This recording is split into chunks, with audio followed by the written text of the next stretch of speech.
Friends అందరికీ మీకు మాట చెప్పనా రండి చెప్తాను. మనం ప్రతిరోజు పాలు, కాఫీ, టీ, పొద్దున టిఫిన్, మధ్యాహ్నం అన్నం సంగటి, రాత్రి చపాతీ ఇలా అన్ని రకాలుగా చేస్తూ ఉంటాం. అనుకోకుండా స్టవ్ మీద పెట్టి కొంచెం యామారామంటే అవి అడుగంటుతూ ఉంటాయి, మాడిపోతూ ఉంటాయి. అలాంటి వాటిని చాలా ఈజీగా, సింపుల్గా ఎలా శుభ్రం చేసుకోవాలో వీడియోలో చూసేద్దాం రండి. గిన్నెలు కడగడానికి ముందు గిన్నెలపై కొన్ని నీళ్లు చల్లి 5 నిమిషాల పాటు పక్కన పెట్టేయాలి. అప్పుడు గిన్నెలు కొంచెం నానతాయి. మనం కడగటానికి కొంచెం ఈజీగా ఉంటుంది. చాలా సింపుల్గా కడిగేయచ్చు. దానికోసం నేను ఇక్కడ ఇలాంటి కత్తిలాంటి కర్చీపును వాడుతున్నాను. ఇది అమెజాన్లో నేను తెప్పించుకున్నాను. చాలా బాగుంది. ప్రతిరోజు మన వంటగదిని ఎంత శుభ్రంగా ఉంచుకుంటామో మనం వంటకు వాడే బోకులను కూడా అంతే శుభ్రంగా పరిశుభ్రంగా ఉంచుకోవాలి.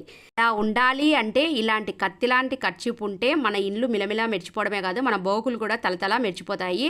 అదే ఇలాంటి స్టీల్ పీచ్ అనుకోండి, దీన్ని శుభ్రం చేయడమే కాదు మన చేతులు కూడా చాలా రఫ్గా ఉంటాయి. ఇలాంటి కర్చీపు అయితే మన చేతులు చాలా సేఫ్, మన పని ఈజీ. కర్చీపు లాంటిది కానీ కర్చీపు కాదు. నచ్చితే లైక్